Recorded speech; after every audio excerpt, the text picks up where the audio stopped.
in this video I'm going to talk to you about how to create a scope and sequence.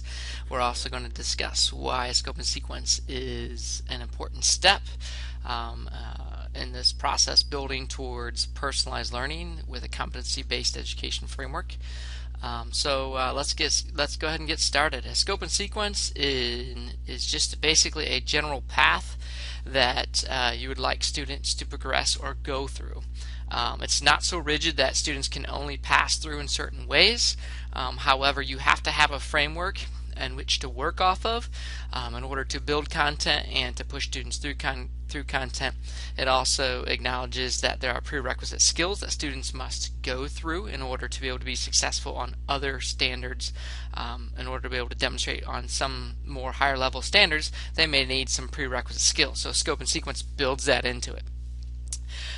It basically is also a sequence that's going to help you manage a room full of learners that may possibly be operating on different standards. So without a scope and sequence, you really can't get to the point where you're offering different standards to different students at different times, at least in a way that is effective and manageable. You may be able to do it without a scope and sequence, that is, offer multiple standards. However, you're probably going to be going home with bags under your eyes quite a bit, and it will be a pretty difficult time doing something like that. So last part here is provides a sequential support for the independent learning cycle. We're not going to dive into that too much in this video, but in order for your independent learning cycle to thrive and exist and offer students different paces at which they operate and work, you have to have a scope and sequence. So it is a vital step in the process. Let's go ahead and get started. So what is a scope and sequence? Well, you need to basically chart a path that you're going to have students learn and grow through. So you have to plan a path for your standards. It's not just standards. In some of the younger grades, you also have to just think of different strategies that readers have to use, strategic actions, those kinds of things that a student may need to be able to use. However, for this video, we're just going to be talking about how you could plan a path with your standards. So if you look right here, you can see that this teacher's scope and sequence is listed here. You can see the standards that are written across here. Our district has created a continuum for us, and that continuum basically has acknowledged all of the standards that we deemed critical. So this here is all of the standards. This is a third grade classroom. These are of all of the standards. However, our district has said, maybe this one right here is deemed as critical, so we have to report and we have to basically have a formal assessment that goes with that, or some way of measuring that and reporting it out. Maybe our district says that one, that one, that one. So maybe you have that in your district, maybe you don't. I'm not sure, but a scope and sequence, basically you have standards that you have placed in order for a specific reason. So for example, a student in this classroom, if they have to start at this standard first. After they complete this standard, then they can go to this one. If they complete that one, they can go to this one. These are all set in prerequisite order from this one right here all the way to this one right here. But if a student were to jump in right here where you see the teal, so if a student were to start right here, they then would have to go to this standard. After they complete that standard, they'd go to this one. So you can see this is kind of set up in units. This is number and base 10 unit. This is measurement and data unit. So the student starts at the first one on the left and works left to right inside of the unit. You see a lot of units inside of writing, inside of mathematics. Reading, you don't have to build inside of units, but you can. Just because reading, you can kind of offer your standards in different ways, but you still want to have a gradual understanding of what's a good path that we want to take students through in order to do that. So how can students move through these standards? You have to figure out the way that goes, the way that you have that. So one of the big things that I already touched upon was, will you have units? If you have units, you want to acknowledge that on your scope and sequence.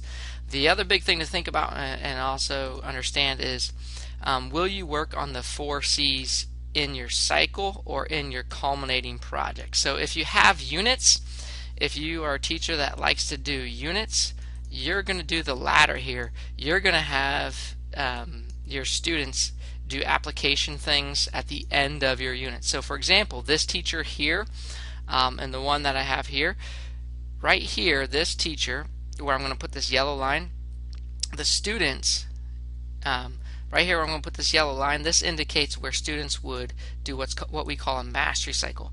A mastery cycle is where students will complete a project, and they'll apply the different standards. So a student who does this standard, this standard, this standard, this standard, this standard, this standard, this standard, when they get to this yellow line right here, they are then going to create a project. That project is going to have them collaborating, being creative, thinking critically, and working on communicating their learning out. So each of these yellows, you're going to have an application piece from the 4 C's on this progression, or excuse me, on this scope and sequence. You don't have to operate that way. You can have a student complete a standard, and after they complete the standard, they then have to go down here and do some sort of application during a mastery cycle. So that is an option too. You just have to figure out which one you want to do. Do you want to set it up inside of units and have students do more of a project piece at the end and apply multiple standards, or do you want students to demonstrate mastery on one standard and then work through a mastery cycle on that one standard and then apply it on that one standard? This right down here, this is an example of how a scope and sequence works through the learner progression, because the learner progression actually provides kind of like the gel or paste that holds this learner the learner cycle together. So you can see right here, here's the scope and sequence at the top. So the student would work on this standard right here. It says standard 2. So they would work on standard 2. They take a pre-assessment right here that you see. If they pass the pre-assessment, they jump right down here and they go into what's called the mastery cycle. In the mastery cycle, that's where the students would do what we talked about down here, which is apply the 4 C's. They're going to apply that standard. After they apply that standard, they're then going to jump back up and go to the next standard. If they didn't pass the pre-assessment, they're then going to go into a blended format, and they're going to receive instruction either digitally or by the teacher inside of the classroom, and then they're going to eventually hit that mastery cycle, and then during the mastery cycle they're going to do that. So you can see that this example here that I just talked about, in this example the student would complete one standard, and then after that one standard they then would have to apply it in a mastery cycle. So you can see that the scope and sequence is vital for determining how things are going to operate and function in your classroom. And at the real basis of this scope and sequence is you've got to determine what are you going to teach first, second, third, fourth, fifth, sixth, seventh, eighth. It's not as if you're going to actually teach those specifically in that order. Kids, if you decide to, kids could jump around in different areas. More than likely you've already done this work. It's probably in your teaching calendar already. If you look back at your lesson plans, you already have a scope and sequence that you followed already. You just may not have written it out and actually thought intentionally about it. Now we want you to go back and think intentionally about how you're putting those standards and asking students to progress through them, because ultimately if you're going to go into this format, the PCBE model, you've got to offer things in a blended fashion. And in order to offer something in a blended fashion, you've got to make sure that people are doing online content and brick and mortar content, that they're moving through the same thing in a linear fashion to some degree. That way it's predictable and you're able to then support them where they're at in their cycles. And if you don't have a scope and sequence, you can't support them for what they need when they need it. Alright? So things to consider. First of all, like I said, many of you probably already have done you've already done a lot of this scope and sequence stuff. So take a look. Your district probably has curriculum guides or pacing guides. You can either use those if you like the way they're sequenced already. You can use those, just lay it out in a linear fashion. And if you have that district curriculum guide already, you're pretty much already set. You've got a scope and sequence. Don't feel like you've got to recreate it unless you don't like the way it's laid out and you don't feel like it's going to work functionally for the kids that you have in your classroom.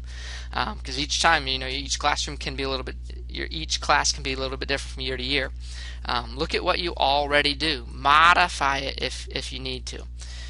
We use iReady, and we have which is an online content for us, online resource. If you have an online resource that your district uses and wants you to use, look at that online resource. It probably has a scope and sequence. You might be able to use that scope and sequence in your classroom, and then you're going to have your online content and online resources speaking to what you're doing on campus in your classroom. So don't be afraid to look at those and see what the scope and sequence is for those. Look at your common assessments that you have already. These may drive what and when you place your standards on your scope and sequence. So for example, if you've got, if you're doing some benchmarking common assessments, think about when those fall, during your trimesters or quarters, you may be able to utilize those assessments to help you develop your scope and sequence if it's not already developed in your district. A scope and sequence should provide a general curriculum path that considers prerequisite skills. That right there is basically all you really need to know. It should provide a general curriculum path that considers prerequisite skills. It basically acknowledges that students are going to be working through your online content. This is pretty much in a nutshell what a scope and sequence is and how it's going to support you.